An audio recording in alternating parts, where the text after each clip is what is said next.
Great. So in this video, we are going to move on. The town is now red. We have painted the town red. Let's do the next challenge. Add placeholder text to a text field. So let's refresh this page. Add placeholder text to a text field. Let's see. Placeholder text is what's displayed in your input element before your user has inputted anything. You can create a placeholder text like so. Notice placeholder text with the same format we learned previously. So place your set your placeholder value for the text input to cat photo URL. Let's do that.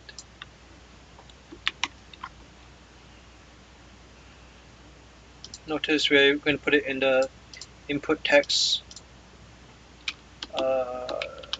section here, and we're going to say placeholder equal, and we're going to just make sure that we have the brackets, and we're going to put it in here. Make sure you don't have a double quotation mark. And that's it, right? So now you see it says right here before the user enters anything, and if it's empty, for example, I put a few numbers here and I remove it, it goes back to the default placeholder text, which is this. Let's go back to the input text and let's look for placeholder.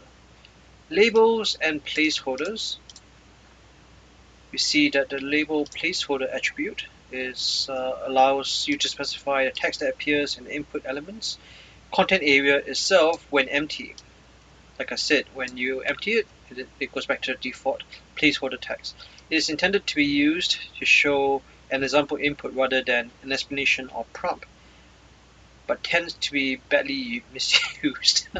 Unfortunately, a lot of people do not know how to do this, or like this is a placeholder for password. So like they show you a sample password instead of the red, which is enter your password.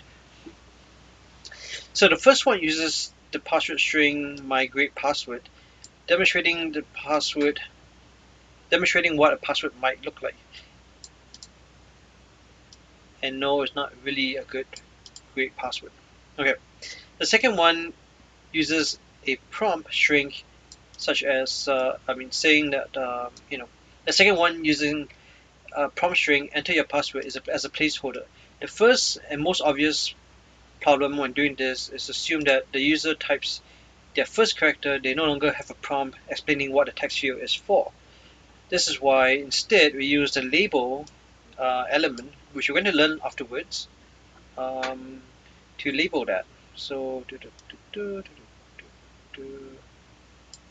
and also automatic page translations feature may disable over attribute such as translating.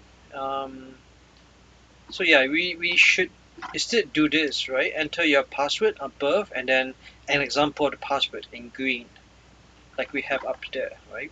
So always interesting to read the documentations, and this is also to show you what is supported, what's not supported.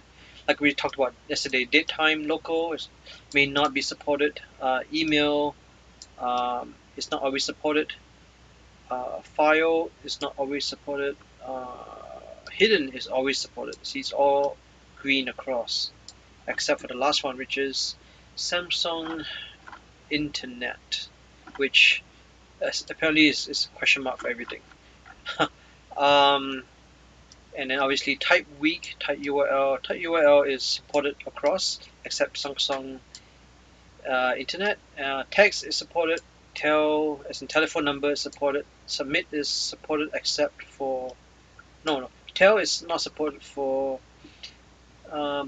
the Explorer Edge. Anyway, it's always good to read the instructions and the oh, there's even a more action hint. It tells you next. So if you ever have any problems, always refer to the documentation. That is what we learned today. So I think that's it. Let's go down to see what the test is looking for. Add a placeholder attribute to the existing text input element, which we did, we entered a placeholder attribute. So these are attributes: type attribute, placeholder attribute, auth attribute, source attribute, right? Okay, so set the value of your placeholder attribute to cat photo URL, which we did, lowercase c, lowercase p, all caps URL, just like we see here inside the quotation marks. The finished input element should have a valid syntax, which it does. As we see here, we type something in here, we see, yep, it works. Let's run the test and let's move on to the next challenge.